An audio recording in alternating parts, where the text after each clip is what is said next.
Welcome back to the Pot of Greed. That's right. Another week, another chance to talk about Yu-Gi-Oh! And everything else. Or at least ramble incoherently as you guys pretend to understand. Yeah, definitely got to say, a lot of positive reception to the last episode. I want to be... What? Did something special happen last episode? I ranted a lot. Oh, that's right. Yeah, I want to be clear, by the way. I didn't, the rant was from the heart. So, I wasn't, faking it. Yeah, he meant really everything he said on God, for real, for real. I got very, I get very passionate about Yu-Gi-Oh! So I know some people don't always like to hear the complaining and all that stuff, and I get it, but it does come from a good place. Hopefully this week we won't have to. I have nothing to complain about Yu-Gi-Oh! Good to hear. All right, so Yu-Gi-Oh! News. Where to start? Okay, first I gotta say this. I am sick. No, I don't have anything to complain. Yeah, Yu-Gi-Oh! Seems like it's okay this week. Oh, because what? I mean, Duelist Nexus. Yeah, Dune, D-U-N-E. That's the sneak acronym. peeks were last weekend. Seems like it's a cool set. I actually was at the card shop earlier today, and I got to see the packs in person for the first time. What were you doing at the card shop? I was buying packs. That's all you get to know. Okay. Yeah, the card packs look really cool. I know it's a random thing to compliment, but when I saw the Duelist Nexus, I don't know if it's it's the font and the coloring. I gotta look it up. Whatever. I haven't seen them yet. But they just, it looks very clean and very kind of minimalist and modern. Not extremely so. It's definitely still Yu-Gi-Oh! But I guess it's just not as busy looking as past sets have looked. This looks better to you? You don't like it? Well, I don't know. I just don't feel like it's much better than before. You have to see it in person. Just trust me. When you see it in person next to a bunch of other Yu-Gi-Oh! Packs, you'll be like, huh, this is definitely different. Now, that doesn't necessarily mean you'll like it, but you'll definitely be like, it has a different vibe. So as for what comes in it, I haven't heard, I know people want, what is the new, is it Road Synchron? What is it called? Revolution Synchron's, the pink one. Pink? Not pink one, it's yellow. Yes. There's a pink It looks one like Little Power Tool. You're thinking of a Wheel Synchron. Yeah, Wheel Synchron's you say is a dual runner. Yeah. Okay. But it's anthropomorphized. And I believe that's kind of the chase card, kind of meta thing that people want. It might be the only thing people want. Yeah, it seems like prices and stuff for the set aren't super high. I know there's been a lot of conversation, really more so around Age of Overlord as the kind of big pack with the shiny new stuff, kind of the more meta changing set. I have liked some of the things that they've shown in those leaks. That said, though, this one's got a lot of quarter century secrets. From first look, I think quarter century secrets are okay. What's the difference between a quarter century and a Starlight Rare? Ratio-wise, no clue. It seems like they're easier to pull from what I've seen. In terms of looks, I guess I'd have to kind of compare them head to head. Side by they side. look very similar. I know that the quarter century ones have the little imprint, a quarter century in the effect text box. I do like that. That's cool. So, yeah, I don't know. So that's out. I didn't get to go to a sneak peek. I know I had wanted to, but it turns out our shop was not having one. Sucks. However, just getting to see the pack now, I think it looks cool. I think it's a little bit more maybe of a anime-ish feeling pack, there's Crimson Dragon and those sort of things. It's a 5Ds pack. So, are you building anything in it? Now that you've gotten a bit more time to look into the cards? Well, I'm definitely going to be changing up my Synchron deck. That's number one. And other than that, You do have a Synchron deck, huh? Yeah, well, it's not really together. I've been collecting Synchrons for many series at this point, and I've just been kind of putting them all together, promising that I'd build the deck. Because I built one in Master Duel, but I just never did in real life. What stops you from doing it? I don't know. It just, you have to build decks like Synchrons with intention. These are combo decks. It's not like a control decks where you can kind of slap cards in together, and then you can just see what works with the engine. Yeah, combo decks are a little more. Yeah, it's a puzzle piece. Everything's a puzzle piece, and so you have to be kind of, you have to really think about what you're putting in. So basically, what stopped me is I haven't put the time and thought into what I want my end boards to look like for my Synchron deck, which will decide what goes in my Synchron deck. Yeah, I've always found combo decks to just kind of be not intimidating, but it's a lot of effort. Like I don't really like, okay, I have to learn this long combo. I'd kind of rather play something mid-range. That's usually been my preference. Not that I won't play combo decks, but just that given the choice, I kind of tend to gravitate away from them. I mean, I'm not the biggest fan, but I learned some little simple like Synchron Doppelganger combos from like a year ago, and I'd like to actually use those. Yeah. Let's see. Any other Yu-Gi-Oh? So I saw the 2023 tins. Have you seen the design for these? I don't even know the names of the 2023 tins. Yeah, I think this actually been announced a while back, but it's a 25th anniversary tin Dueling Heroes. Dueling, dueling as in duel, as in like. Yeah, the Dueling Heroes, and so basically, it's gonna be coming out, and it looks like it's got 6 prismatic secret rares, 6 ultra rares, 3 supers, 3 rares, and 36 commons per tin, plus a quarter century secret rare that's guaranteed. So that's a kind of a cool thing. I'm guessing the guarantees are the ace monsters. I think so, and so you get reprint sets from things like Battle of Chaos, Dimension Force, Darkwing Blast, Tactical Masters, the Grand Creators, and more.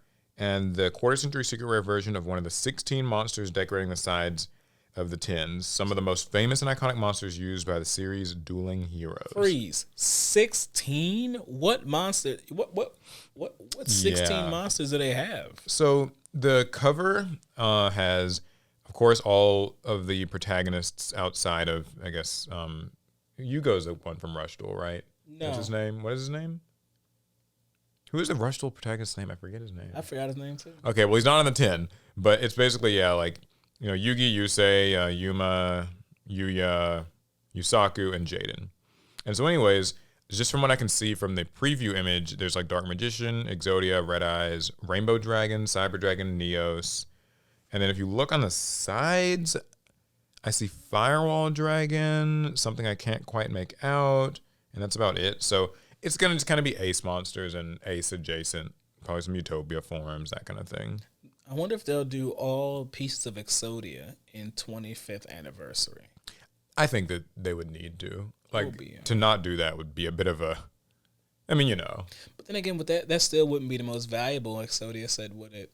I know they... what was it, like a year or two ago, they did the Exodia Starlight rare ones in the Battles of Legend last year, I think. So Wait, were they Starlight or were they... They were Starlight. Oh, okay. I thought they had like the Pharaoh's rare thing going. I don't remember. I know Ruxin was doing... I just remember like watching him do like a live stream or whatever. Just like, when will I pull all the Exodia pieces thing. So I was like, oh, okay, that's cool. I know. I want the quarter century Neos. That's my target and my goal. That reminds me. So I was on Twitter the other day. And Red Eyes. And I saw these Orica cards that looked like retrains of the protagonist ace monsters. I'm still mad about that. Yeah, and I showed you, and like, I really thought they were real. On first glance, they looked real. Yeah, I'm going to have to find them. If I can find them, I'll put the image up on screen. If I can't, I'm sorry. On second glance, of course they were fake. Well, the art style looked so believable. The art was clean. Just the rendering on the cards. And the card render looked like almost exactly like something like Konami Japan would have put out. Yeah, it looked like just a leak from the OCG. I don't fault you for falling for it, but I do fault you for showing it to me. Okay, I'll take the L on that. I know. I mean, I looked at it and I was like, oh, okay, this will be like some new thing in Animation Chronicle, and it just wasn't. So, because that was a cool Neos design. Yeah, it was. I don't know what it was. But I'm trying to think. I mean, I feel like a lot of the discourse this week that I've seen for Yu-Gi-Oh has largely just been continuations of last week. Like, everybody seems to kind of be talking about, is Yu-Gi-Oh too hard or too complicated, or what does it need to do? I've seen a lot more like arguments break out on Twitter over it.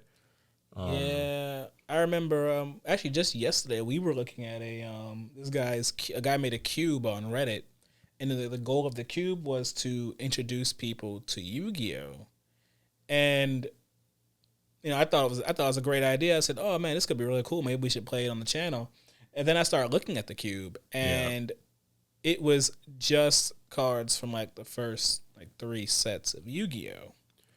Oh, so it was still kind of the classic.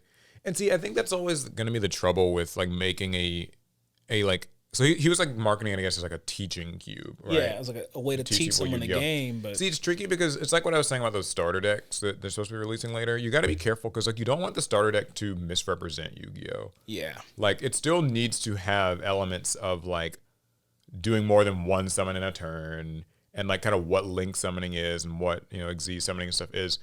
But you just don't want to go overboard. Because as much fun as I've had playing like older Yu-Gi-Oh formats, if you're getting someone into the game today, I don't think we should mislead them with the promise of, well, you can normal summon a monster this turn and then tribute it next turn. Yeah, it's like that doesn't.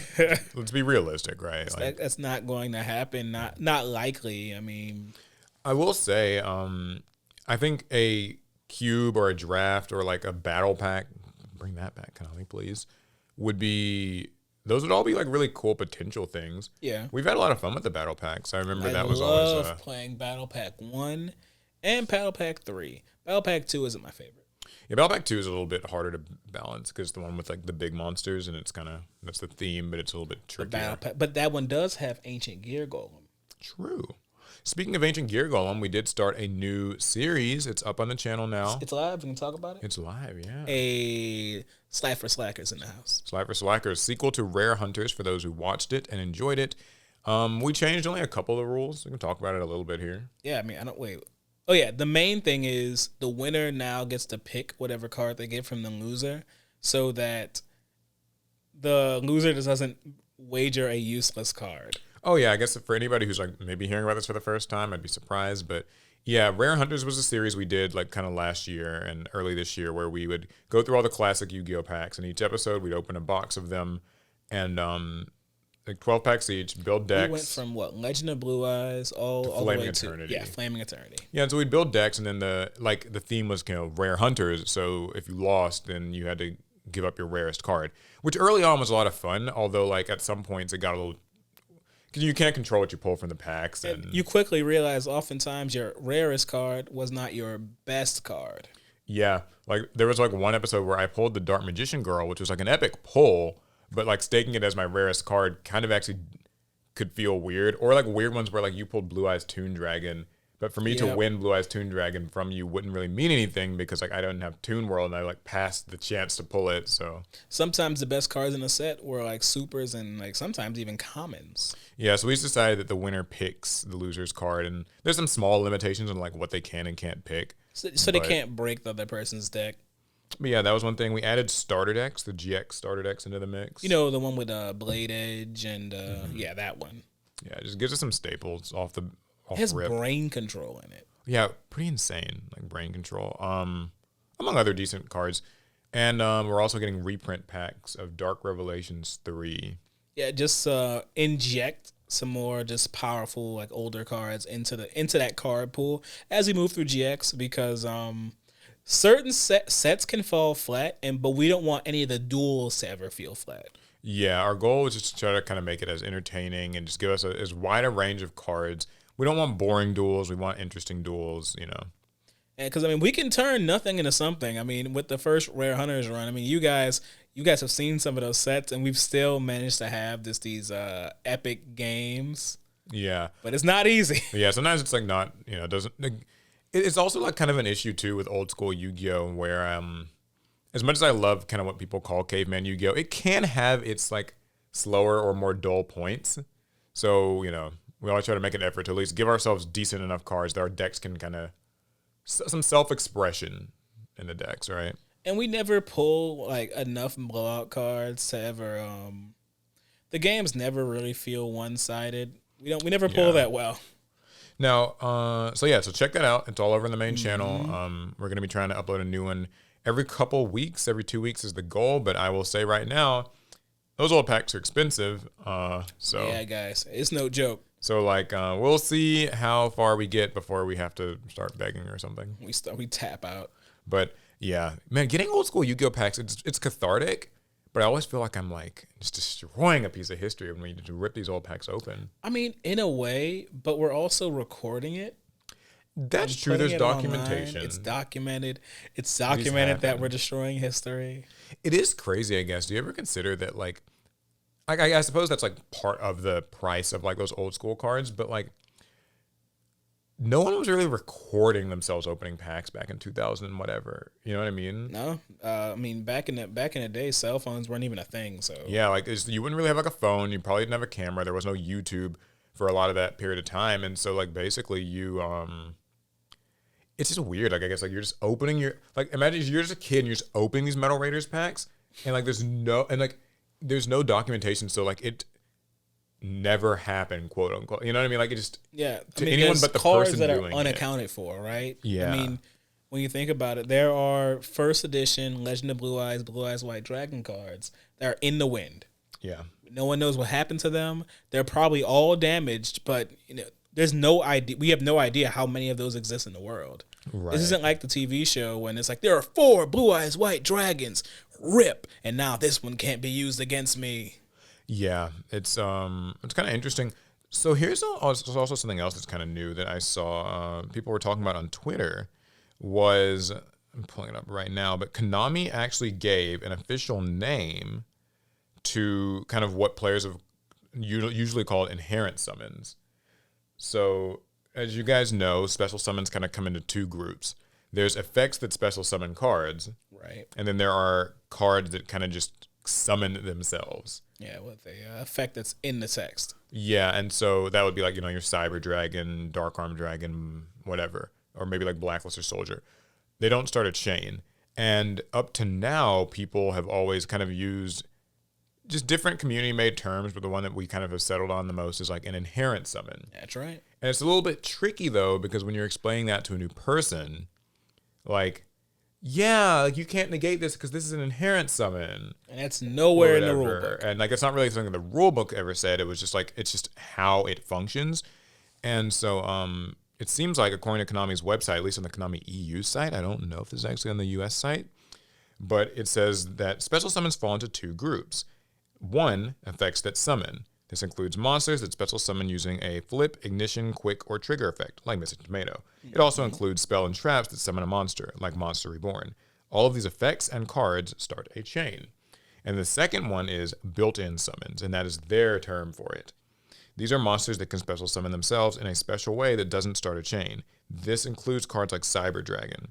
Xyz summons, Synchro summons, and Contact Fusions are also part of this group. That's right. And so I thought that this was a really good, like, since there's so much of the discourse lately has been like, Yu-Gi-Oh cards are so wordy and like rules are so confusing, it's kind of nice to see Konami sort of giving, I guess, an official like name to this. So something that we can actually reference when explaining these mechanics. I still remember because it was Paul who first told me about inherent summons.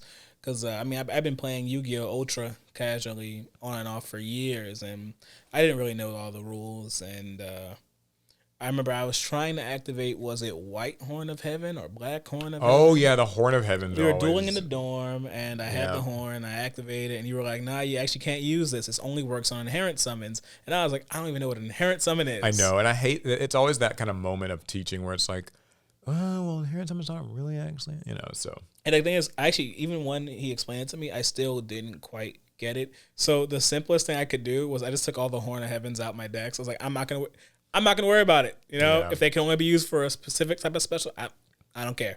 It's gone. Yeah, now. and I know that's kind of what a lot of people will do. Is it can be a little bit confusing for sure. I put bottomless back in. So now they're calling them built-in summons, which I will say I think is a good choice. It's quick and easy to say. It's a built-in summon. Yeah, built in. As opposed to like an inherent summon. And it does. And it's a little clearer than inherent. Some people don't have the vocabulary to understand what inherent means inherently. But a built-in summon is just a bit quicker to the point. Mm-hmm. It's built into the card. The card summons itself. The harder part, I think, is when people still don't quite understand that doesn't start a chain, right? Like yeah, that still kind of gets a little bit like you can't like chain to it just trying to happen. But anything that even makes Yu-Gi-Oh a little bit easier to kind of digest, I'll take it, right? I don't like that there are cards that will summon out the hand, but some are inherent summons and some aren't. That's always very annoying. That is all about the wording of the card. They'll do the same thing. You'll be special summoning a card from your hand, but depending on the wording, it's either an inherent summon or it's not. So that reminds me, there was a Twitter thread kind of recently. I'd made one, and I've also seen other ones about it, about like card text and how like lengthy card text can be, or like how it should be formatted. And so some people, have different opinions. Some people say like they should try to use keywords. Some people say they should use symbols, or just use bullet points, or just try to like make these cards less wordy or whatever.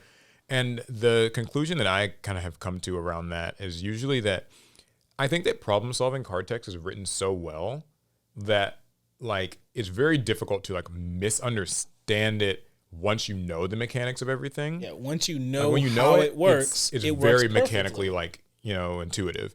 But just that it's really more so the formatting of the text box. Like the fact that they cram all the text just into a paragraph. And because they aren't like, the font size is small and it's all just got to be in one box. They don't ever do like line breaks. No, there's rarely. Yeah, we've rarely seen line breaks. We don't like using bullet points too much. And I've always thought that would be like, that's what I think would be the best way to manage these things. Because when it's all one effect, it's like, it's just so easy to like. You can just miss something. You can just miss something or not really know what you're looking for. Because sometimes, cards will have certain clauses at the beginning and some certain clauses at the end. I know. And you might be expecting, you're looking for like the once per turn clause on a card, but you might miss it if you're looking for it at the beginning, because sometimes cards will say at the end, this card's first and second effects can only be used, yada, yada. Those are like each of the following. But then other times it'll be at the end. I've never actually understood why Konami, like if there's like a syntax kind of functional reason why some is at the end and some is at the beginning. But it can make it really tough, especially you're trying to like scan cards quickly to figure out what they do. The use case that I always bring up is, so people will say like, okay, read your cards, right? That's good common knowledge, but it's usually less about reading your own cards and more about when you're playing against something for the first time, and you have to like quickly kind of scan it and see like what stuff does, because like, okay, your opponent's summoned Red Eyes Dark Dragoon, and you're like, okay, what the hell does this huge ass thing do? And it has like plenty 3 kind of different things that you need to know, but it's like, because it's all just one paragraph, it's like I can't I gotta like just find it. And so Yu-Gi-Oh really does test your reading comprehension skills, because then you have to read that little like block of a paragraph, parse out the important bits, because you have to be like, take Dragoon, right? You have to read it, and then in your mind section it off as it does this, that, and that. Yeah. Like these are the 3 effects and kind of how they work. Those are the 3 things. This is some people suggested once per bullet turn, points. yada yada yada. Some people said like color coding. I did see an example where somebody color coding. Yeah, so they took a card and they basically like just kind of like as if you were having like colored highlighters and like highlighting them. Obviously that's not something they can really do in printing, I guess. They probably wouldn't, but like it was so surprising. They took an existing card, like did the highlighter effect on the different effects, and it was suddenly so much easier to like just, okay, 1, 2, 3. Like it's just 3 different things. My only issue with that is, it's kind of an obvious problem, or maybe it's not so obvious, like with like color blindness.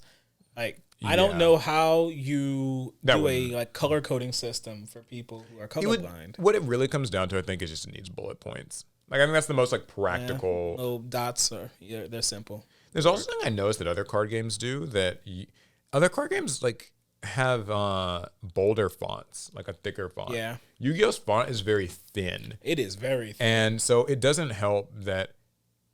Yeah, I think that's probably something that would be nice to change. It's so funny. Yu-Gi-Oh fonts are so thin when printing has kind of gone awry on certain cards. And like, there's sometimes the text is faded. Whole words will be missing because there wasn't that much ink to begin with.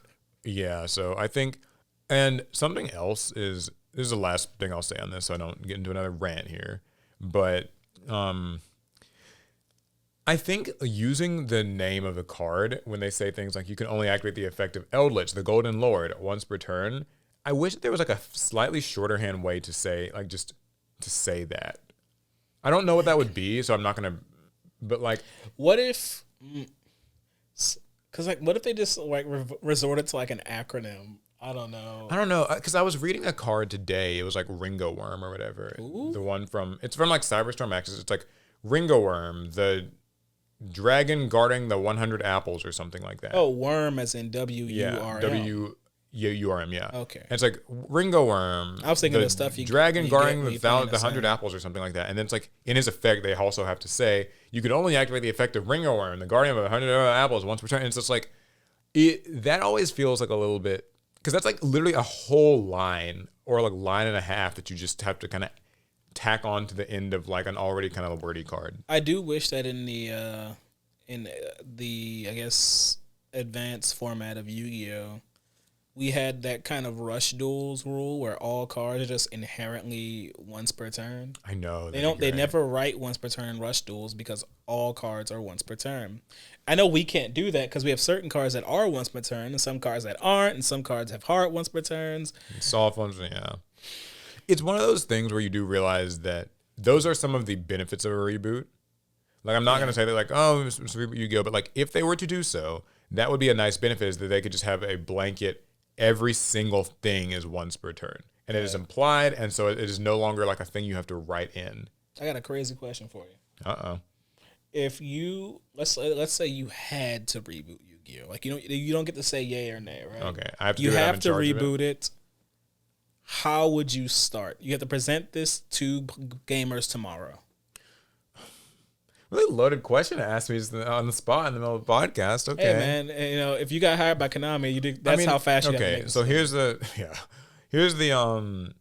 I think my like highlight points would be, I don't think it would actually need to be like vastly different. I'm not like looking to really add in like huge new rule changes. I think I'm more so focused on just card legibility, like just stuff on the frame, right? Mm-hmm. I want like the art box to be larger. I think that stars should be like how Rush Duel does them, where it's like it's a star with the number 8. So that's like 8 stars. So you would slap Kazuka Takahashi in the face.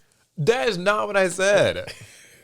No, but that would be the type of thing that I want like legibility of like a bolder font. I honestly, hot take, would go to standard card size. Wow. Which, just to get more space in the things. Jeez, just trying to put all these sleeve making companies out of business. They're not going out of business. That's the size that every other player uses. That's true. So, they'll adjust. Yeah, I think like legibility would be my big thing. I think balance would be probably, I know like balance is a huge word to say. I have started to notice that, well, it's a bit of a tangent, so. That's fair. Should I go on it?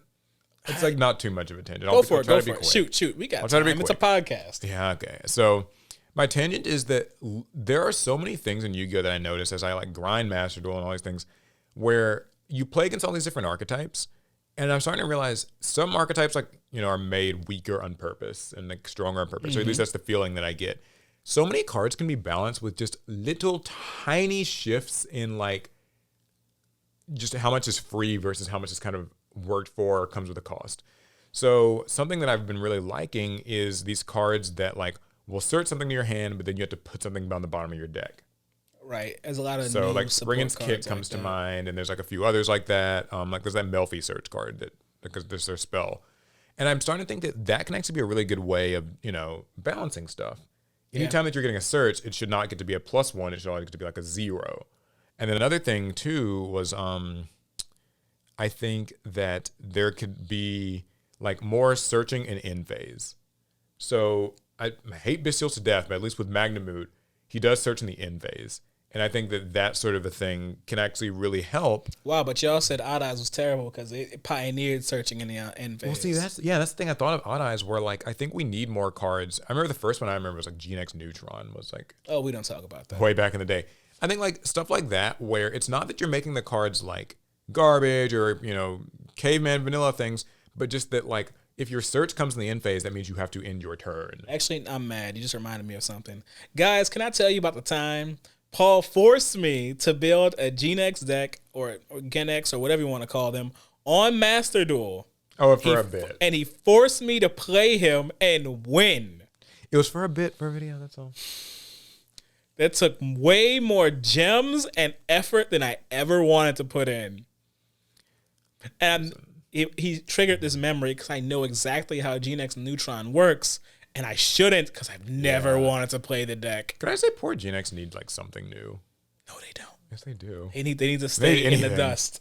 Yeah, but so like there's a few other examples, but I'll cut it short there and just say that I do think like you'd be surprised by just slowing things down a little and like cutting down on like the free advantage stuff. You can actually like I think tame a lot more cards and like engines and and of course adding restrictions, like just summon lock-ins. You can only summon fiends for the rest of the turn. That some archetypes do it, and some just don't. So. Now, I do have a part 2, and it's the final part of the question. Okay. Are you going to start from Legend of Blue Eyes? No. Like, if I did a reboot? No. I think I would, like, start maybe thematically from Legend of Blue Eyes, but it would like just be that it would include like new Blue Eyes cards. Like it would be like the new support stuff would still be like in there. Oh, okay. Basically any monster that's been like retrained, any vanilla or whatever, it would be probably the retrained forms. Like I want to start at a strong power level. I just think that my gripes tend to be more around like syntax, accessibility, that kind of thing. Gotcha. What about you? Like if you were to reboot Yu-Gi-Oh, what would be your like? I don't like being put on the spot. Oh, I didn't realize I'd have to answer. I was the one asking questions. So yeah, if I were rebooting Yu-Gi-Oh, I would focus on being accessible to new players. That would be my number one goal with Yu-Gi-Oh. So I don't know. I don't have all the specifics worked out because this question was only posed to me because I posed it to someone else. But I'm a suck, huh? I would focus on having easy to read and simple cards, kind of like that whole Magic thing. Like if you read the card and that's what it does, that's how it works. I want it to be it's like kind of one line, 2 line effects. I want it to be very simple. You know something I think you would do? What? Well, sorry to cut you off. Did you? What would I do? Well, I feel like you seem like you'd kind of like a very like some sort of role where you have to kind of build pure decks. I know you're kind of big on like keeping decks fairly in archetype. I don't even know if I were rebooting Yu-Gi-Oh, if I would have the importance on archetypes at all. Oh, you kind of maybe prefer that more like monsters are a little bit more just arbitrary a bit. I would, because I like themes. Like in older Yu-Gi-Oh, we didn't have archetypes, we had themes.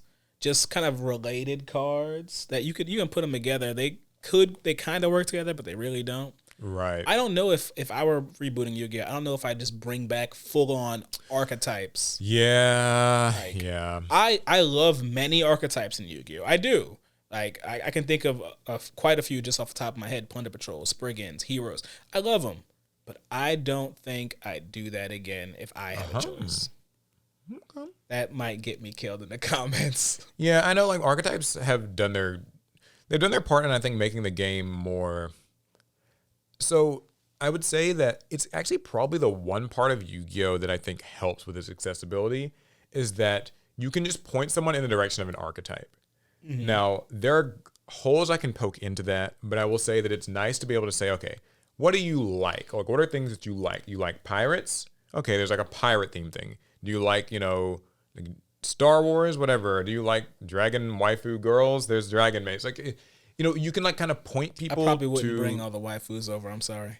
You can like point people kind of to different stuff, and that's always been nice. People can just relate to like Fire Fists or whatever, and so I think that's always helpful.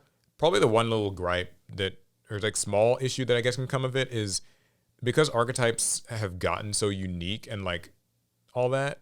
It can sometimes mean that like picking an archetype means learning its gimmick instead of necessarily learning Yu-Gi-Oh, if that makes sense. It very much makes sense. And that applies more to some archetypes than others. Like some archetypes kind of just play the Yu-Gi-Oh as the Yu-Gi-Oh does, but others, their gimmick is so self-contained. Like Runic is such a specific little like concoction of things that really no other deck looks like it. And it's fun because it's unique, but it's also like very... like no other deck is able to do this and like mechanically. So, I think Yu-Gi-Oh is kind of like a fighting game with all its archetypes. Every archetype's a different character. Yu-Gi-Oh has kind of lost its Ryu and Ken. Yeah, I can hear what you're saying about that. It's hard to point to a deck that's like, yeah, that's how you play Yu-Gi-Oh. Yeah, which is why it's harder to teach people sometimes. I know that's kind of an analogy I think of with Super Smash Bros. People always talk about this like Smash 4 and especially Smash Ultimate. As Smash introduced new characters, a lot of the newcomers, Sakurai and their team, the developers, they go to great lengths to kind of preserve that character's just like pay homage to their games, their physics, the items and weapons and attacks they use. Then why is Samus so floaty? Well, because she's old. Wow. But like that's kind of why though a lot of DLC characters in terms of like game balance and stuff can sort of feel like they're breaking the rules or not really playing Smash. They're playing like Minecraft Steve. People say that a lot about him. But there's like other characters too where they're not like they just have there's so many like little specific mechanics to them, some meter or some like other thing, some resource they have to make use of, and it can sort of I guess I compare Yu-Gi-Oh to that in a way where like new archetypes are breaking more and more boundaries that are cool, but in the process becoming like more and more self-contained and harder to like, take those skills and translate them elsewhere. For a newer person, at least. Yeah, I think if I'm gonna show someone how to play Street Fighter, I'm gonna hook them up with Ryu, show them how to play neutral and how to punish and teching through all the basics you can learn with Ryu, and you can show them more advanced stuff, and then they can go on to choose whatever weird characters they want to play. Like that one guy, what's his name? Fei Long, guy with the long hands and stuff. I digress. No, I feel you. But I think Yu-Gi-Oh needs white bread. Yeah, and I think that there are some decks like it, but it's just that when you are facing decks that aren't, it feels so wild. So like a completely different game. I think the most wild deck that I can think of that you can play in Yu-Gi-Oh, but you're not really playing Yu-Gi-Oh, Valence.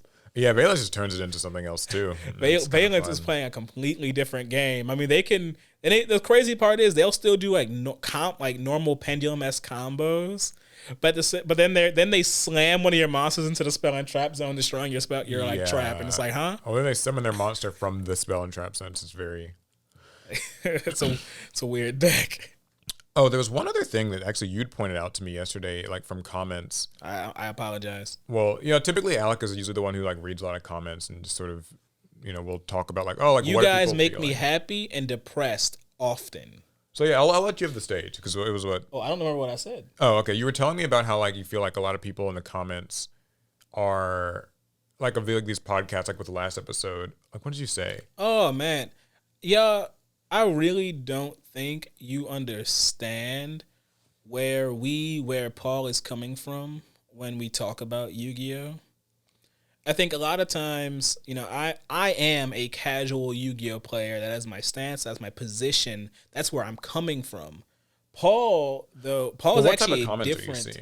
So there are people who they will believe that all of our opinions are strictly from a casual's point of view on Yu-Gi-Oh. No, those are my opinions. I am the casual. Yeah. Oftentimes, like, we might sound casual leaning because one of us here is a casual, but typically when Paul is arguing for or against anything, it's actually from a more like third person. Because Paul is not a casual like me. Like, I mean, okay. You're not. Don't play. Let me explain myself. Okay. I'll try to.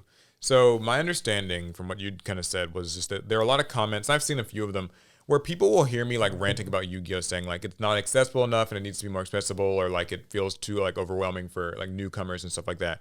I'll see people in the comments, especially when they're like in shorts, because I get it, you're getting like a bite-sized bit of the video out of context.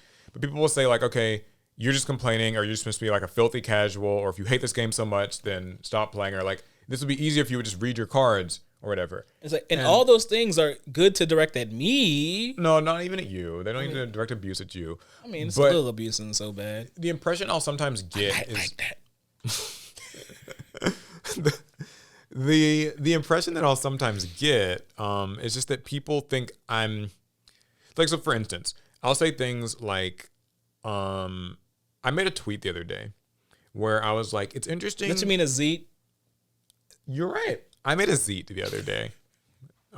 Yeah, but I was posting on Twitter for however long it's going to be called that the other day about like pendulums and link monsters and the effect that they've had in hyper casual spaces.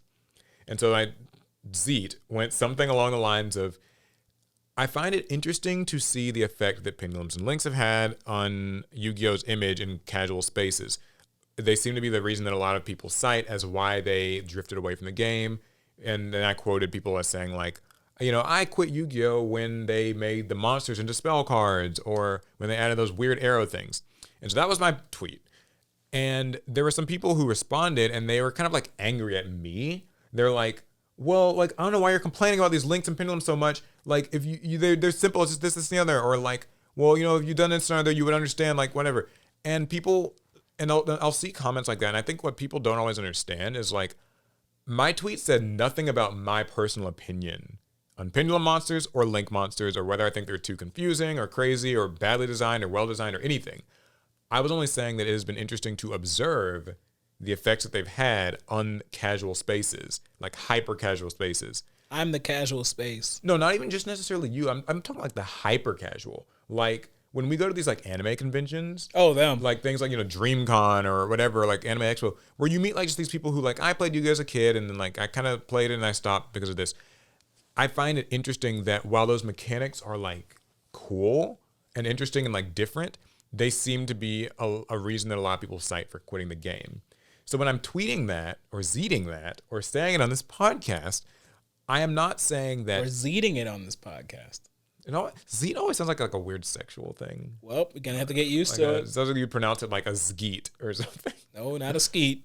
But so when I make posts like that or when I talk about it like in that way, I guess my thing would be, remember that I'm coming at it not from the perspective of, oh my God, Yu-Gi-Oh is so complicated and I don't understand anything or know how to reading these cards or how any of these mechanics work. I'm saying that I see how these could be difficult or overwhelming from the perspective of a newcomer, or I can see why these mechanics could be alienating and push people away. I'm not saying they pushed me away. Pendulums didn't make me quit. Links didn't make me quit. I understand how they work, but I think people they'll kind of conflate me with like what I am saying, but I'm usually arguing or representing different like ends of the spectrum. Right? Does that Paul knows how to play all these cards and knows how to knows all these rulings and all these strategies. He's arguing or talking about other people, not himself. Yeah, I mean, I guess that's if y'all could see this man play diamond rank in Macedon every day, day in and day out, bang his head against the wall, sometimes literally. I'm not master rank yet, so I can't be that good. But yeah, my thing is, I know how to play Yu-Gi-Oh! Like, trust me. I know how competitive Yu-Gi-Oh! Works. I know how rulings work. I know, like, I can get pretty nitty gritty. And me, I learn a new ruling every day. Like I've like been through the regional circuit. I've been through the YCS. So I'm not like saying it as like, this is so hard and like scary and I hate it. They should go back to this. I'm saying, I can see where a person could have difficulties with this. I've played in 3 YCSs. And I think as it happens, 4. That would actually make you like on the more competitive end if you think about it. I hope not. Well, some people haven't played a single YCS. Oh, maybe so. But yeah, so basically that's just something to keep in mind. I'm not trying to like ever insult a side, like say competitive sucks or whatever sucks. It's more like just, I see why this is fun for some people. I see why this is maybe not so fun for these people. And we're just presenting it as like something that we can explore from a lot of angles. That actually leads me into what I want to ask you guys to do in the comments here today as you're watching this video. Guys, help me convince Paul to play meta so he can get to master in Master Duel. Oh, no, I am never. sick of him taking these strange decks. I will not build and trying to force his way. Just build it. Build tier and go. For context, I've been playing a lot of Dogmatica Ritual and Master Rank, or trying to get to Master Rank in Master Duel. Big mistake, because like they send stuff from extra deck to graveyard, and Diamond and stuff is just filled to the brim with like branded and stuff. So you're literally just helping your opponent. If 100 people in these comments say you should just build tier so you can get to master, but the wins are so much more satisfying when you do it with a deck that's like handicapped. How many losses do you have to take to get there? I'm still finding out the answer to that.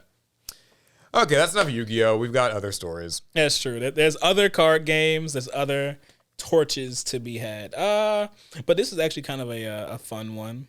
Okay, some card game stuff. I've got a couple card game stories. Yeah, so the Pokemon TCG is returning to McDonald's. Oh, I had that story too. Okay, yeah. Yeah, tell me about it.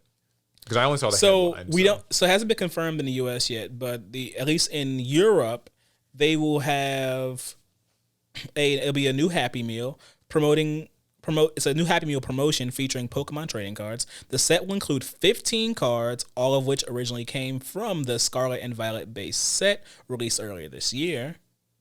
6 of the cards will be Holo Foils: Sprigatito, Fuecoco, Quaxley, Cetitan, Pikachu, and Cloth. Which one's Cloth? Is that the crab-looking thing? I think so, yeah. Yeah, it's a crab-looking thing.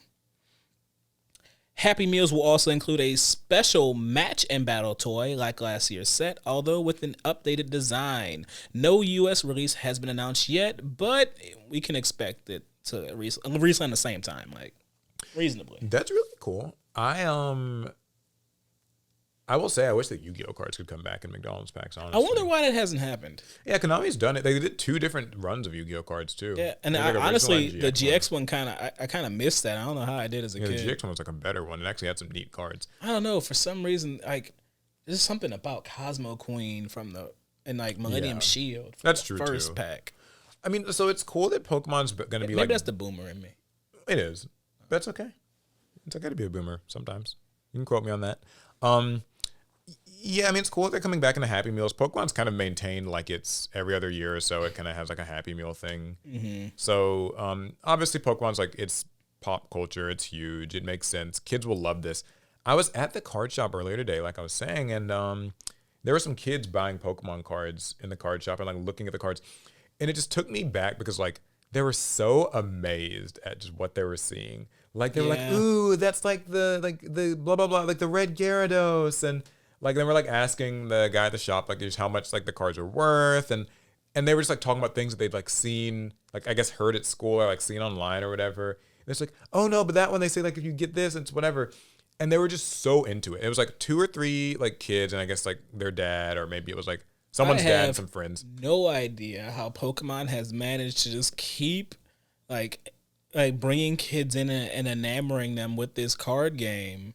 Like, what are they doing that the rest of these card games need to pick up on? I mean, I know Pokemon gets like obviously the huge edge of it's got the video games, which are so fundamentally good, however unfinished they might be. But like, but like Pokemon games, no one can deny they are like very good, playable, solid games. Like, and I think for kids especially, they do a really good job of that. And then they got like that anime, and that Pokemon anime. It's iconic. It goes. It doesn't stop. Great marketing. I've been watching the new one, by the way, Pokemon Horizons. It hasn't been dubbed yet. I think it's going to be on like Netflix or something on TV here in a couple months. But like even this new one, they finally don't have Ash in it, but it's still like they make the Pokemon so cute. Like Ash will be in the second season. I'm calling it now. Like so, Fuecoco and Quaxley and Sprigatito are in it, and like they're all very cute. They all like kind of have their little personalities and makes you want to have one. And it's this type of thing where you can really see like on Pokemon, like it treads that line really well between epic and cute, where like there's the cute little starters, but then there's like the epic cool things like, the red Gyarados and like the legendaries and then just like stuff that you like Snorlax is blocking the road and it's huge and it's always asleep. And was that in Horizons too? No, but okay. Like just that sort of thing, or like although in Horizons like they're chasing like a black Rayquaza or something. Whoa, spoilers! It's like in the freaking promotional material, I think. Look, I don't know. Never mind, spoiler warning. But yeah, I don't know. Like Pokemon, it does such a good job, I think, of keeping kids just invested and entertained and like into it. And okay. Sorry to deter from this real quick. That reminds me of one like mini Yu-Gi-Oh thing. So at San Diego Comic-Con last weekend, they had Time Wizard clocks. Oh, yeah. And little dual disc watches. And then also these Exodia plushes, which I think might be the first time Exodia's gotten a plush. And he is not cute. He's not. And I don't really have any like story on it so much as just the fact that I thought that it was really cool to see that, because I've always been saying that like Yu-Gi-Oh needs to better market like its little mascotty things, like the cuter ones. And so seeing things like Time Wizard, like a Time Wizard alarm clock, feels like that's like the territory you kind of need to be in. I want a Rocket Warrior. That would be cool too, actually. Rocket Warrior bomb. Because they've started to do stuff with Karibo a little bit, but like... A Karibo bomb. But like, I thought they should do more Scapegoat. Like the little sheep tokens. What you gonna do with it? Make like plushes of them. Oh, I guess so. I don't know if they have any official ones. They might have them from Japan. I wonder how big those things would be in real life. Because like, how big is it? What is a scapegoat really? I mean, if it's a real goat, it'll be huge, right? I think like from the show, they seem like they're about as big as this pot, maybe a little bigger, smaller. Like a little goat. But back to Pokemon TCG. You're gonna be buying some of these?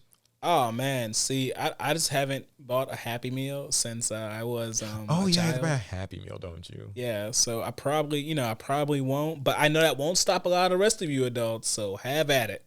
I think they sold out the last time I remember them having these. I wouldn't be It surprised. was like 2020 I maybe, would not be 2021. surprised. They were selling out in the Cardi B and Offset meal. Oh my God. I hope they don't try and like run it alongside some like celebrity promo. That'd be pretty funny if like that'd be it was like a disturbing. Pokemon. Oh, I wouldn't be surprised if they had like a Post Malone meal or whatever. A Like, Post Malone and Pikachu meal. or Ed Sheeran, because he did the song for That's true. Scarlet and Violet. Maybe. He's in the game. That He was is? controversial. Oh yeah, he is. Oh, you never finished the game. Yeah, I didn't finish it. Yeah. So Trash. wow, thanks. So yeah, that's a cool thing. I will try to get my hands on maybe a Happy Meal and relive a bit of childhood. Oh, and that's a great time to remind people: don't scalp these. Yeah, please. let's not. Let's try not to Like, do that. let the kids do get that. their freaking Pokemon cards. But some people might say some other adult will do it, so why not me? Terrible mentality to have. Hey, Let the kids have their that's cards. the mentality. Okay, well, my story, in the realm of accessibility, Disney Lorcana co-designer aims to make TCG more accessible and less, quote, male-dominated. How, Sway? Yeah, so this woke propaganda comes to us from no. Ravensburger and Disney have a unique opportunity through the TCG Disney Lorcana to introduce a trading card game to a wide variety of individuals who normally would never play that type of game. It's going to be soft launching in August through local game stores. Blah blah blah blah blah. Co-designer Ryan Miller spoke to Dot Esports about the main goals that went into creating the Disney Lorcana TCG, and that competing directly with the big three was never an intention. The goal wasn't to reinvent the wheel, according to Miller, but instead to create a trading card game for everyone. So he says, our main goals were accessibility, fun, strategic, and inclusive as well. We feel like trading card games have long been male-dominated, and we would like to change that. So, yeah. How are they going to change it? Well, that's a great question. I mean, they're printing cards. That's not changing anything. I mean, I think that it speaks more to the characters that they have at their disposal for this, because for a change, we're going to get to have, a lot of Disney princesses. So like, you're not having to like make up a character or something that you market to the little girls, but rather like there are characters that are popular with like boys and girls that you can already like pull from, okay. Like, what do you think? Do you feel like this is a good goal? I'm just thinking how hilarious that would be in like the early 2000s, back when things were still heavily gendered and whatnot. Oh yeah, like can you? I can hardly imagine. Young boy runs home. At least that's what they identified as at the time. And it's like, I got my Cinderella deck, Dad. My Cinderella deck. Yeah, and Dad is angry. Like, how dare you like that? Back in the day, like, things were so gendered. I know marketing was split down the middle, right? You had marketing for boys, marketing for girls, and never the two shall cross.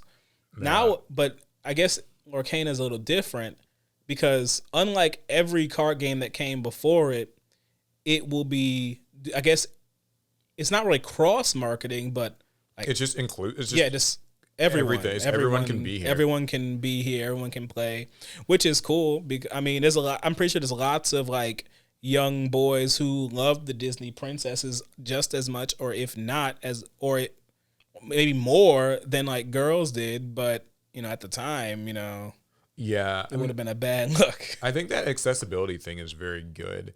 So he goes on to say here, tapping into a franchise like Disney provided Lorcana devs with an abundance of characters. The quote is, if princesses are what a player is into, they can just put their princesses in a deck and be fine, according to Miller, when playing in a casual environment. The same can also be said of villains and heroes, along with side characters that have never been in the spotlight. So, yeah, I thought that was just kind of a nice thing. He also kind of goes on to talk about strategy and skill. He says that those weren't really a focus during the design process. Oh, that's interesting. So, according to Miller, complexity gets a, quote, bad rap and is needed for any game you want to be around long term.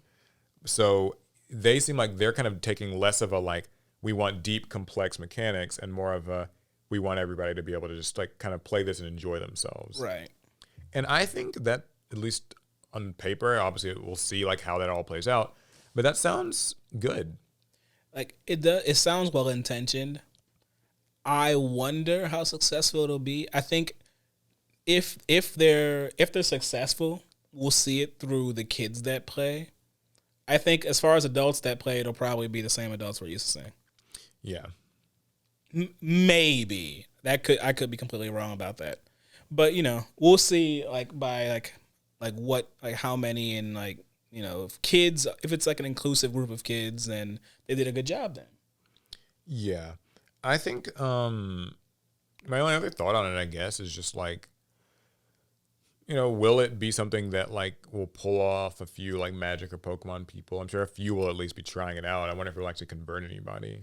I mean, there's going to be a lot of people that try it out, out the gate.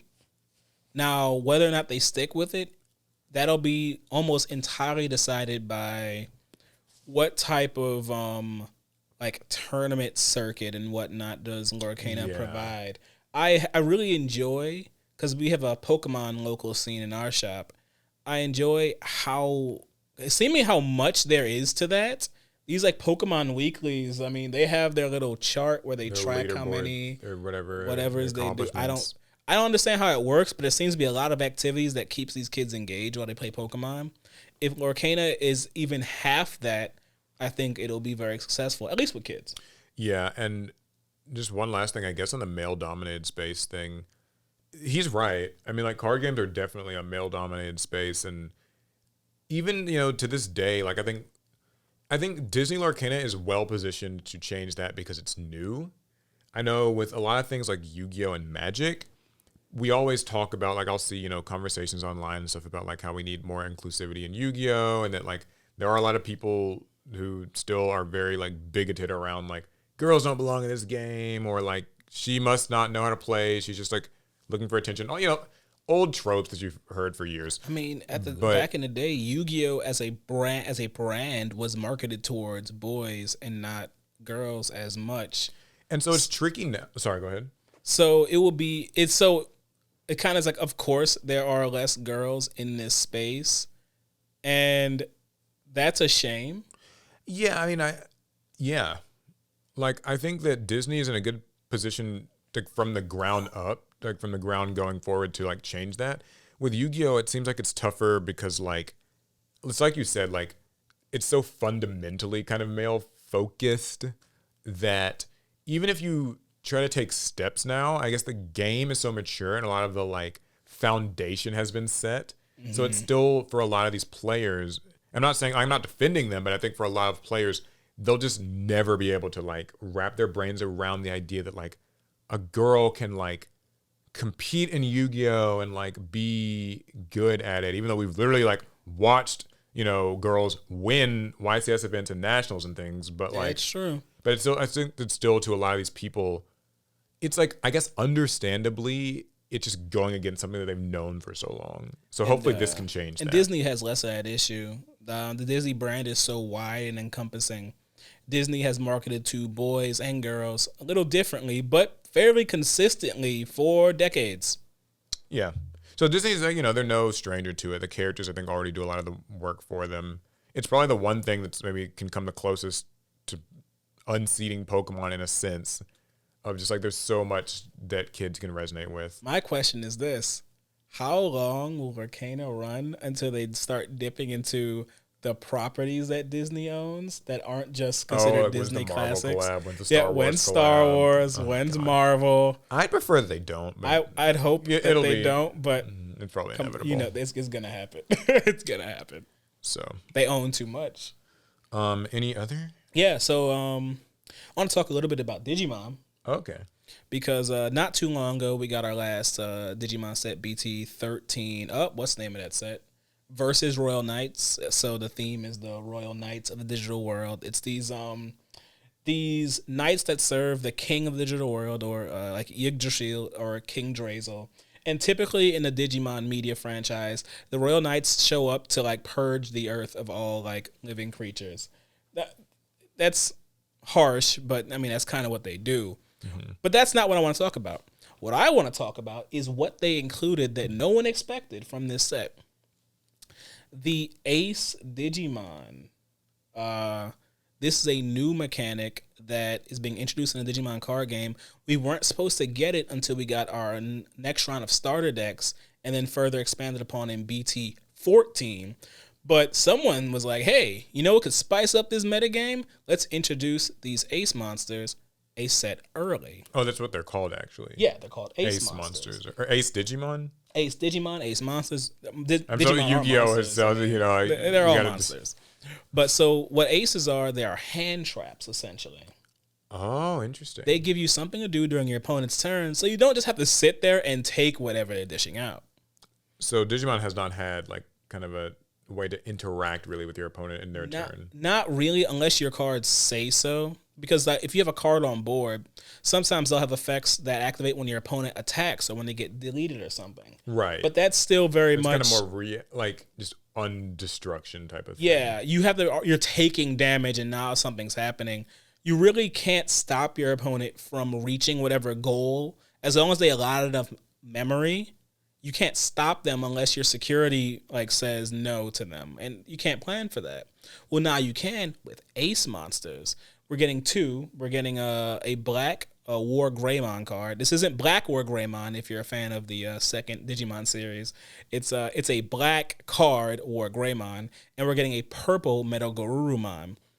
And they both have unique effects that you can digivolve into them for free during your opponent's turn, as long as you have an appropriate type of Digimon on board. So these are both Mega level Digimon, so you have to have an Ultimate level Digimon on board. So that's like the requirement and a bit of a telegraph to your opponent that you might do it. But they have turn-altering effects. Metal Garurumon can actually gain memory when it digivolves. And if you recall from the rules of Digimon, if you gain memory during your opponent's turn, you're taking it away from them. Mm-hmm. Which means you can actually end your opponent's turn early and stop them from making a play that might have killed you. The new War Greymon, actually, it's a blocker and then some. I don't actually recall all of its effect. But the main thing is you can plop out a huge blocker just on your opponent's turn when they're not expecting it, and you can stave off lethal damage. And these Digimon, they don't go away. These aren't like hand traps in Yu-Gi-Oh! Where you pitch them to the grave. They're on the board now. So on your turn, you can actually use the things.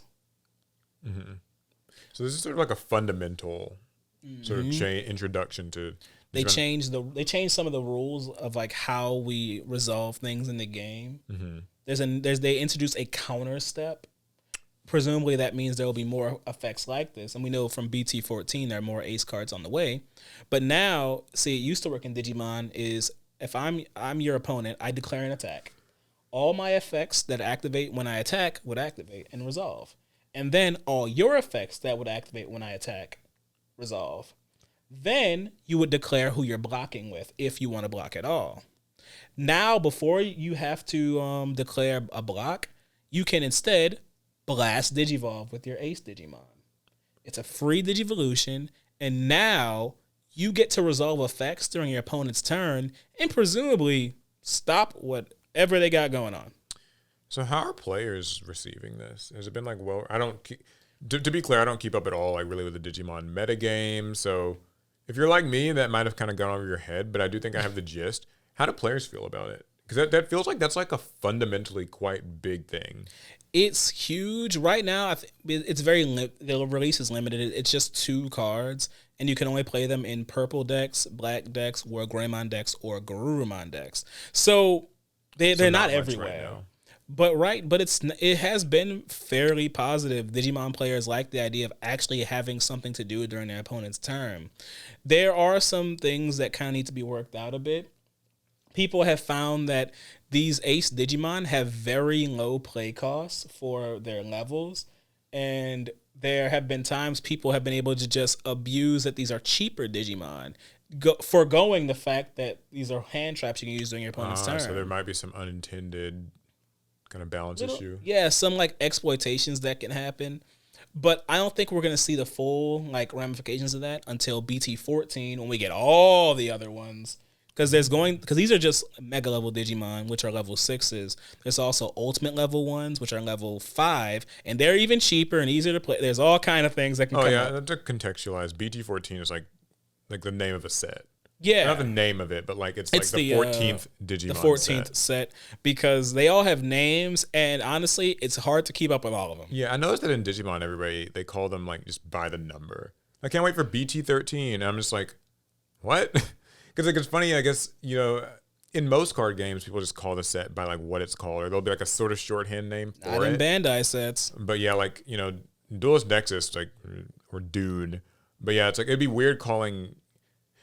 Will Digimon be able to do that past 20? Because I feel after 20, does No, we're gonna still. Yeah, it's BT37, guys. We're gonna do it. Because in Yu-Gi-Oh, imagine if we were calling Duelist Nexus by its set number. I don't even know what that would be. BT74. I think Yu-Gi-Oh players would do it if we started with it. Yeah, you got to start. Had we been doing it the whole time, I think we would. It is faster to say just BT14. That's true. Than Digimon card game cross encounter. Yeah. Well, cross encounter though. That's true. It actually is. That's actually kind of. But anyway, back to the topic of hand traps. No, I mean that's interesting. Yeah, I brought it up because I for anyone who tried the Digimon card game and couldn't get into it purely off of the idea that they didn't like that they couldn't interact with their opponent during their opponent's turn. That is now changing. Yeah, that's cool. It always sounds crazy just that Yu-Gi-Oh's had these hand traps. They've been such a big point of debate. Seeing another card game sort of introduce them. I do like that it sort of sounds like these are less anti, this just says you can't do this. It's kind of more responding with an action sort of thing. So that's my understanding. Yeah, they don't just say no, though.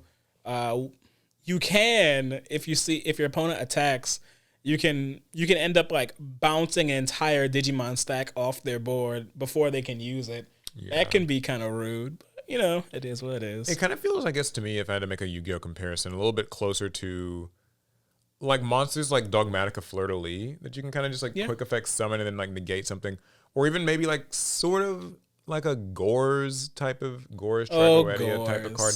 I don't know. I might be off the mark there. No, those are actually really good examples of what these monsters are. These aren't Ash Blossoms. It's more like those. Okay. So here's a kind of quick one. 2005 called, and it's asking if you want another Neopets trading card game. No, I don't. I don't. Well, this happens, I do. Neopets is kicking off its new era by returning to an old one. The company's newly independent leadership has announced the creation of a trading card game called Neopets Battle Dome, harkening back to the original Neopets trading card game from the early 2000s. Yeah, according to this writer, they say, I've never played that one myself, but I bet there are a lot of 20 and 30-somethings out there who experience a kind of full-body time travel whenever somebody reminds them of it.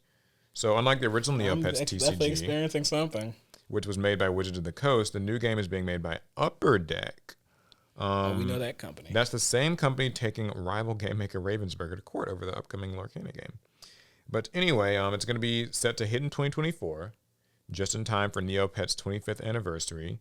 It's a 2-player TCG featuring a unique dice combat system.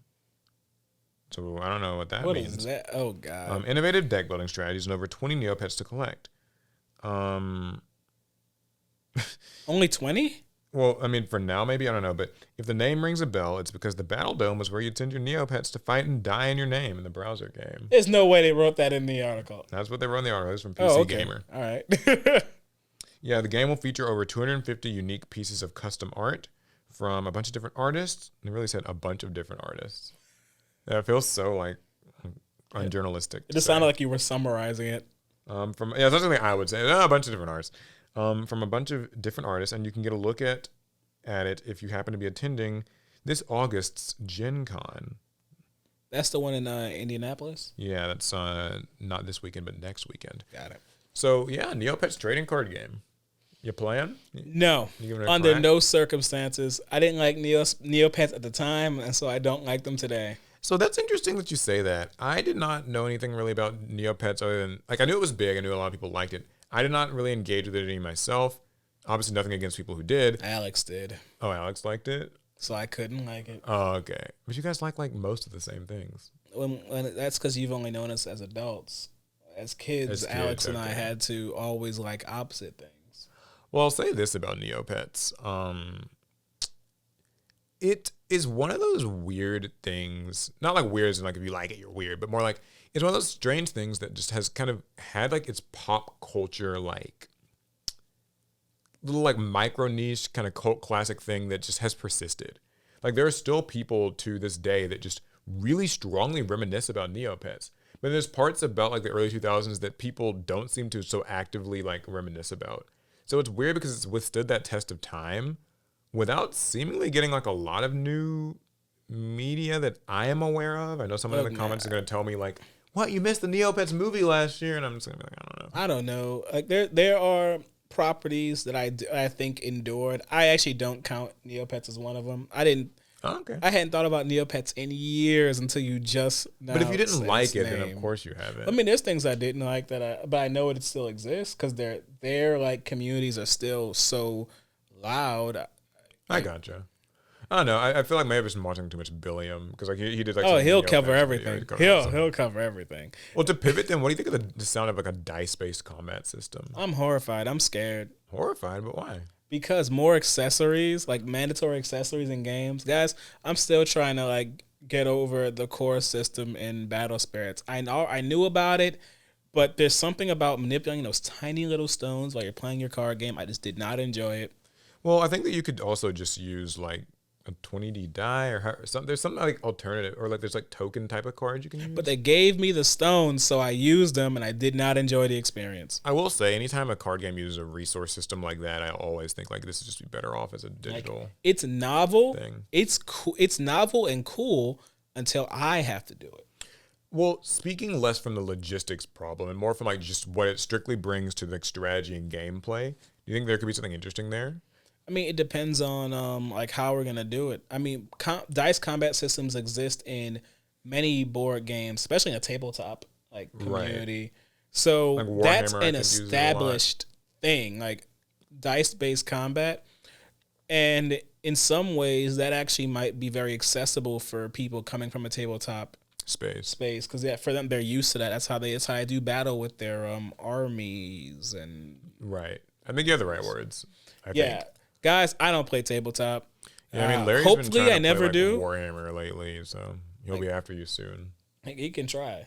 Yeah, I mean, I think like the idea of the dice-based combat sounds fun because like, you know, monsters maybe having like attack value, but then like you roll the dice, like kind of get a bonus amount of attack or like get a different effect depending on what you roll. That sounds super fun to me. I think it kind of has like a bit of a D&D vibe. I've only dabbled a little in D&D, so I don't know for sure, but like that sounds like kind of rolling for your stats. And the only dice battle I want is Dungeon Dice Monsters. True. They should do that. But yeah, so Neopets, it's coming out, you know, give it a shot. It's not something I can say that I'm like invested enough to really try the game out, but I will not complain about people like this really niche kind of community getting something like this. Mm-hmm. Maybe it makes me worry for like, will they make it past, you know, like a year or two? Who knows? But I am wishing them good luck.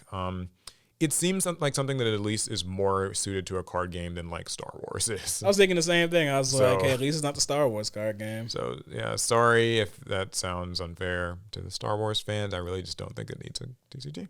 But hey, I'm willing to be surprised. Maybe people like it. So yeah, the Neopets, it's coming out next year. For the Neopets fans, hope you're happy. What you got? So I have MTG's Commander Masters set charges a king's ransom for a mixed bag.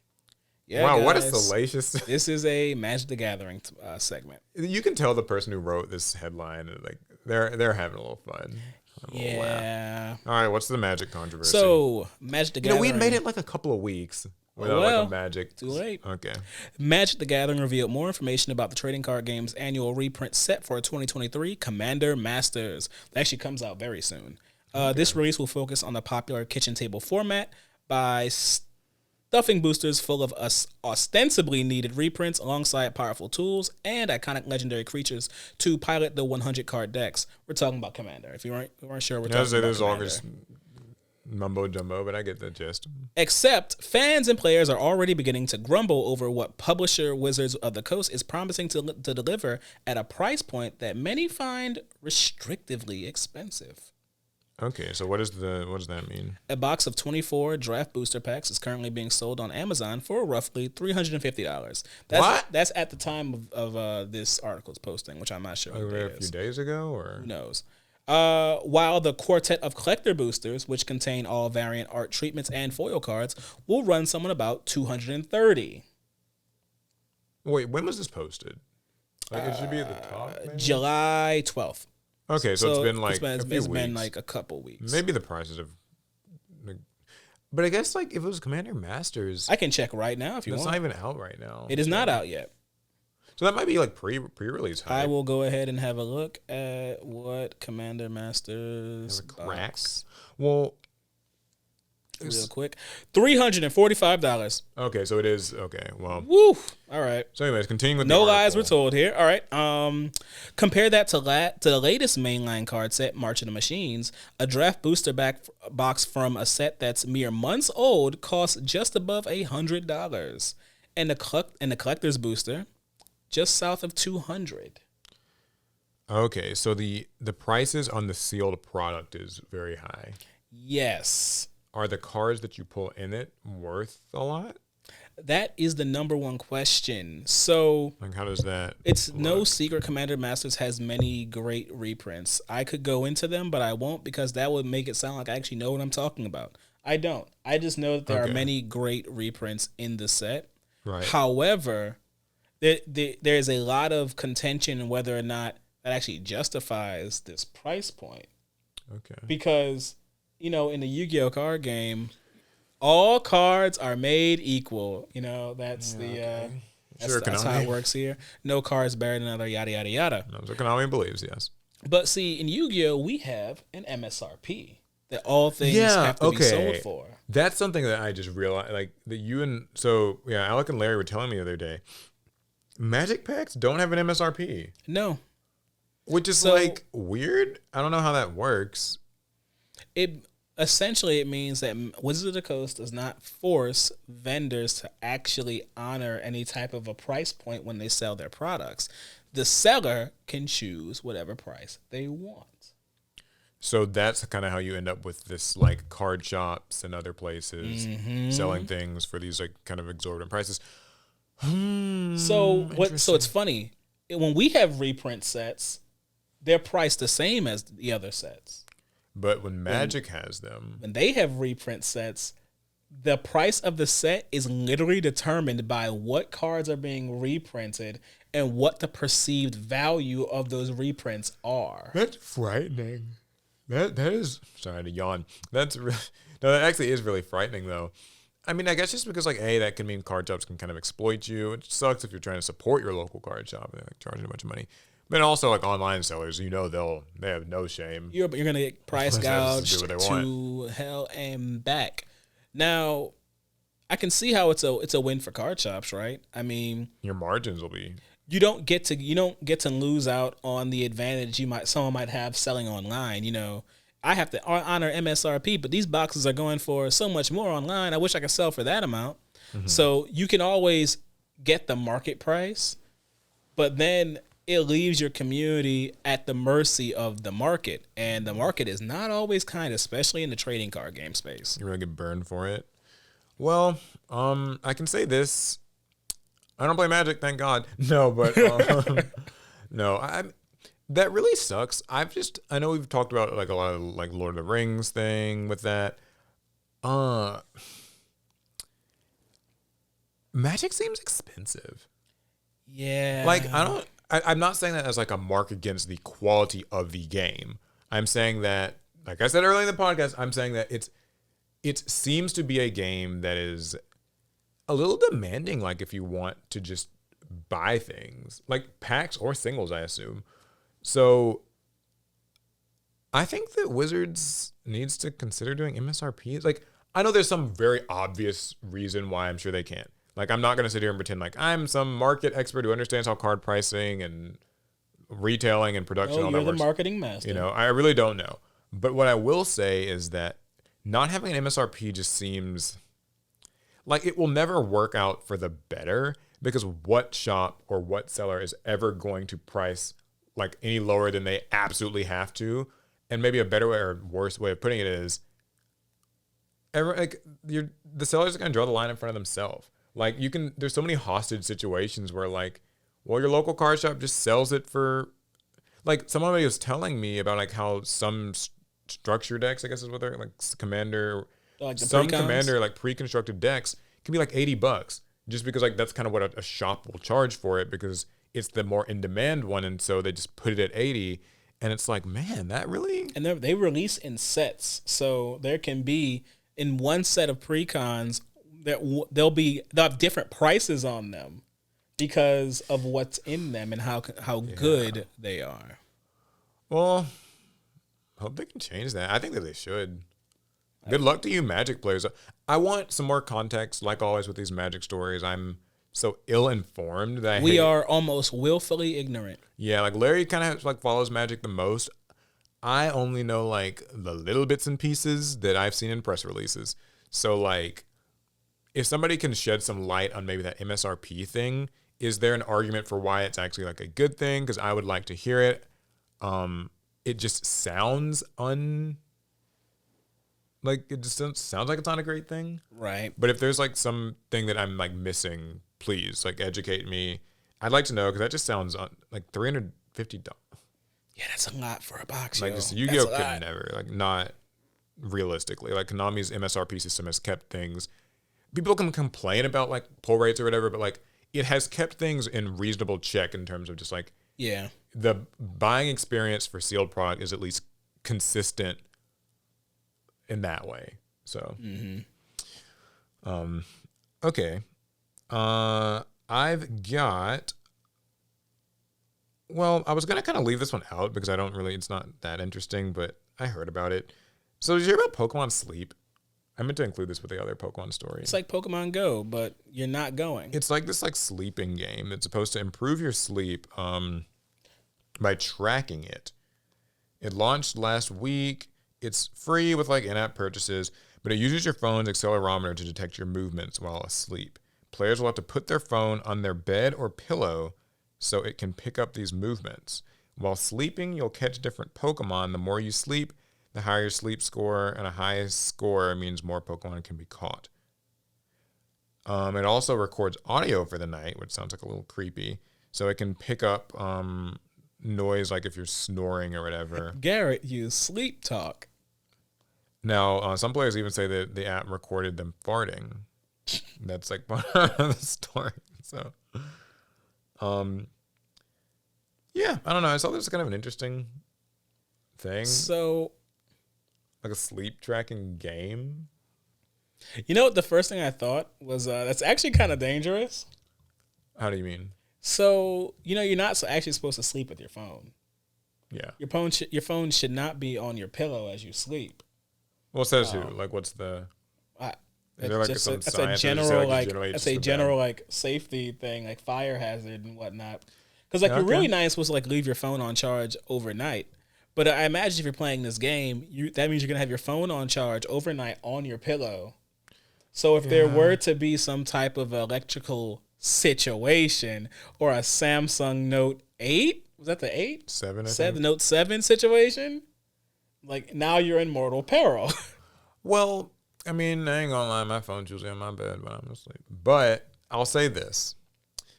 The creepier thing about it to me is just like, it's like listening. Something about that feels kind of weird. Like the listening is weird. I'm more worried about the fire. Potentially fire. So here's what I actually think though. This could have worked better as like a watch game. Like, you know how you like just wear the watch when you watches? sleep? Yeah, because some people wear smartwatches to sleep for sleep tracking, and they do a really good job of it. When do you charge it? Some people just manage.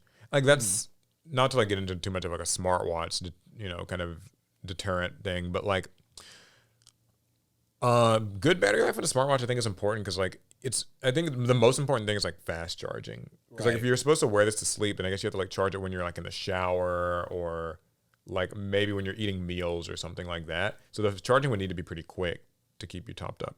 But as far as this game goes, I mean, I don't know. I thought it was kind of a cute idea, if a little weird. What do you get? What Pokemon do you get? It's probably just a cash grab, trying to like recapture some of that Go experience, but you're not going and out. It might do well. It will not be a second Pokemon Go. Oh, Pokemon Sleep also works with the Pokemon Go Plus, which is a wearable design for Pokemon Go. Oh no, they're connected. I'm surprised they didn't just make it like that be it. Like Pokemon Go Plus is just Pokemon Sleep. But I guess Go Plus is still trying to track your steps, so. And you want to create a new brand so that you can get another revenue stream. Yeah, apparently you're trying to feed a Snorlax. It's like known for sleeping. What are you going to feed it with? Your dreams? It doesn't know Dream Maybe it Eater. should have been like Hypno or something. You're feeding it your dreams. No, because Hypno be kidnapping children. We don't want that. We don't want to spread that message. Yeah, so interesting game. I don't know. I just saw it. I'm not going to try. I'm not even really going to bother trying this. But like, concept's neat. It's always like kind of fun to see what Pokemon will. Because like Pokemon's one of those brands, like we were saying earlier, where like they kind of have the star power to try almost anything. Yeah, that's true. That's true. And like people will at least give it a shot. I don't think it's going to be the next Pokemon Go, but maybe there's something here. Somebody was saying that it isn't compatible with Pokemon Bank, and that was kind of controversial because people were like, well, what the fuck is the point? Well, maybe it's not compatible yet. What is not Pokemon Bank? Home. Yeah, Pokemon Bank is old. Kind of old thing. Bank is gone. I think. Pokemon Home, and they say it's not compatible with that, so maybe somewhere down the line. All right, guys, I guess it's time. We go to the pot. Yeah, I think that's all the stories, so. All right, so I'm going to draw 2 cards. A lot of new questions we did ask very recently on the community tab. Be sure that you're following and subscribed to the channel so you can submit questions. According to Alec, there are some good ones. I have not seen them yet. Hey, don't put that on me. These might be horrible.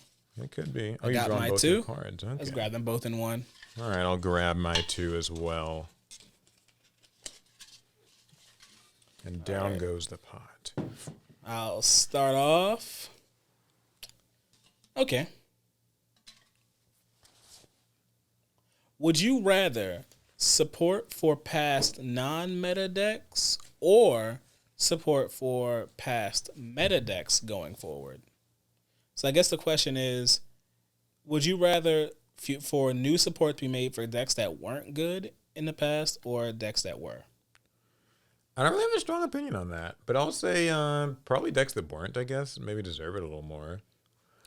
But like, I kind of like the idea of meta decks of the past getting new support because then you can kind of like relive their heyday in a sense. I mean, the good like news, I thought was happening with the Fire Fist support. So the good news about, I like a little upset about that, a little warm. Well, listen, the good news is that like honestly, I feel like Konami doesn't discriminate. They kind of just they give support to everyone. There's dishing out left and right. I think it's weird that so Yu-Gi-Oh always exists in this perpetual state of like everyone wants support for everything. Yep. Like it's a huge community, so it makes sense. A lot of people, you know, like when's the new this support? When's the new that support? When are they going to give this support? And I think that in the process of asking about it, it kind of gives this impression that like Konami just neglected all these poor archetypes. But like so many archetypes now get new support. It actually kind of a lot just goes over my head. Yeah. Like sets will come out and they'll like there are certain sets in Yu-Gi-Oh! Where they'll introduce new archetypes or support kind of the current set of archetypes like Despia or something or Visas or whatever, right? But then other times there's like sets that are kind of like I think a good example is like Photon Hypernova and or Cyberstorm Axis. They're kind of both like this where it's like just like 15 different archetypes just get support. Yeah, it might only be like 2 cards each, like 1 or 2 cards each, but like a bunch of archetypes will just get support, and it can be so much. And this isn't a bad thing. I'm not complaining, but it can be so much that you actually like forget it, and it just gets forgotten about like by the collective consciousness, and then we still just find ourselves complaining that Konami still hasn't supported so and so in this many years. But like, just decks are just getting support. I mean, Konami is slowly checking the boxes of things they've given support to in this recent iteration of Yu-Gi-Oh. Yeah, so I got to give them credit for that. But yeah, to answer the question, I don't have a strong like preference for it. I think that it's cool when an old meta deck kind of gets to explore something new, although usually power creep ensures that like even when a deck like when Shadal's got like Shadal's Schism and like App Cologne and stuff, like kind of early 2020. Those specific cards were used a fair bit, but it by no means like vaulted Shadal into like tier 1, I would say. The Shadal kind of invoked Dogmatic a thing. I guess you count that. That was like a thing for a while, but it's actually kind of crazy how Shadals have just faded into relative obscurity now. Yeah. When at one point, hated that deck. What you got? Okay, so my question, will Yu-Gi-Oh! Last to the 50th anniversary? Ooh. That is an interesting question. I didn't think we were going to make it we got this 25 far. more years in this thing? I don't. Yeah, I just say, I don't know if I do, but but does Yu-Gi-Oh? So my like maybe not super pleasant answer is I don't actually think so. I'm not saying that I hope it dies. I'm not saying it's on the way out or anything like that. I don't even think it's like showing signs of that, but more so that I think like Yu-Gi-Oh kind of in the form that it's in, I don't see 25 more years of this. I don't think this format, this way that we currently play it does. Maybe the franchise does with some type of a reboot or a rebrand or a sequel. Right. But yeah, I don't know if our Yu-Gi-Oh! Has 25 more years in it. By our Yu-Gi-Oh, like you mean the advanced format, this master duel, whatever you want to call it. Yeah, that's probably true. I mean, I sometimes when I look at these new Yu-Gi-Oh packs, I feel like we're just like burning the midnight oil for in all the good and the bad ways, where it's like, okay, we get these 100 card new sets, and I'm just like, man, sets are 100 cards. It's crazy because like we're doing, Slifer Slackers now, and like in the period that we're currently in, it kind of changes a little later in a GX, but like there's like 60 cards per set. Like main series set, there's 60 cards. But now in Yu-Gi-Oh, like new sets are 100 cards, and then there's side sets like the Wild Survivors and the Battles of Legends and all the other stuff. And it's like, man, there's so many new cards come out. I kind of sometimes feel like, are they just gonna like burn themselves out of stuff? Like they could at some point you run out of ideas. I feel like they could afford to slow down. I would not complain about a set being 80 cards instead of 100, or like kind of spacing new products out more. Maybe some people like that. Just keep it going, like new stuff, new stuff. Like watching the database's numbers just jump up each set. Yeah, but like to me, I guess it's similar to the last question when we were talking about like kind of archetype support. I feel like archetypes will just get this support and people just forget. Like I just feel like I just don't even remember some stuff. Like so many things come out, and like again, not saying that's bad, but just that we could probably afford to slow down a hair.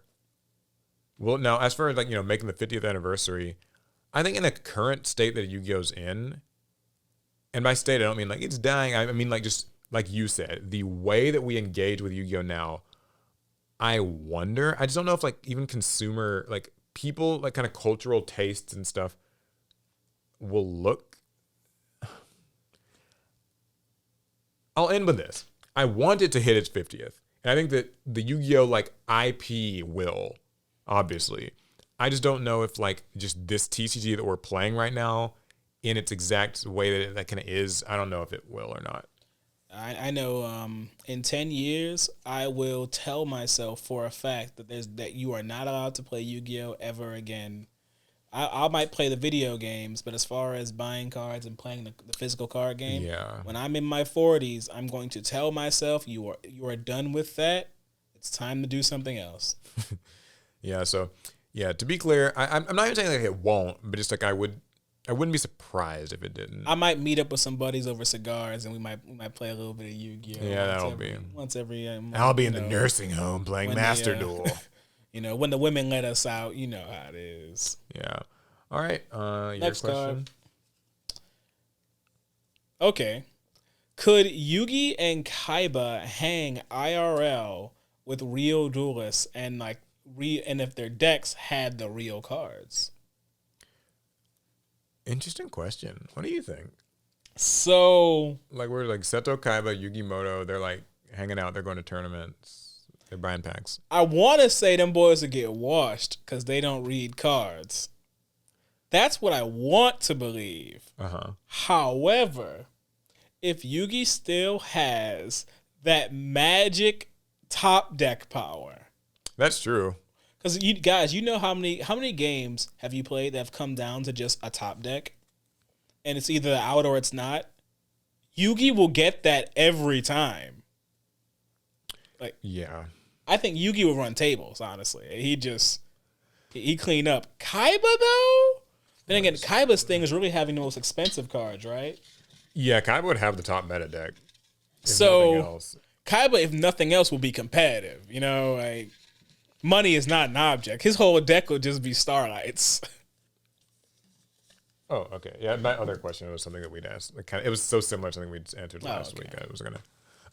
My real quick thing about the Yugi Kaiba thing is that something that somebody pointed out to me a few years back is actually that Yugi and Kaiba's whole like thing is that they just pick up new rules and like adapt to them really quickly. Like there's a lot of times in the anime where they are faced with, like, you know, Yugi has to learn Dungeon Dice monsters basically like in a day. And he gets good enough at it to beat Duke Devlin, who made it. He created and lost. Yeah, and kind of the same thing applies. Like whenever like a weird duel situation happens, they just sort of adapt. So I think in that way they might not be, you know, as bad at it as you might think. I could definitely see Yugi using kind of whatever the big spellcaster archetype of the day is, and Kaiba would be playing like Dragon Link, and you know it. That hurt is hearing it. Yeah, I know. That's kind of crazy to think about, but okay. And then last question: what archetype deserves to be in an anime? This is an easy one. The Albaz lore. Oh, okay. Like, Yeah, I mean, that's all of that's them. fair. Like, it's a travesty that we have not, that they don't at least do. I know this isn't a novel idea. Everyone says it, but it's true. Like, Pokemon Origins and Pokemon Generations and those, like, other type of shorts that they do for Pokemon that are, like, you know, maybe it's, like, once a week or once a month or whatever, and they're, like, kind of 5 minutes long. Do that for the lore archetypes. Like, more so than any of them, Albaz has probably been the one archetype where they've really, like, more and more people seem to know that it's a lore archetype and kind of follow it. And even you could say the World Legacy one before it could also be a great anime. But they don't do it, and I feel like that's a bit of a missed opportunity. I mean, there's that manga about Sky Strikers. I would like to see the Albaz story at least in manga form, even if I don't get to see it in an anime, though I think it does deserve it. Yeah. Like, I don't know. I think that could be fun, especially if it was something that was kind of running alongside the card's release.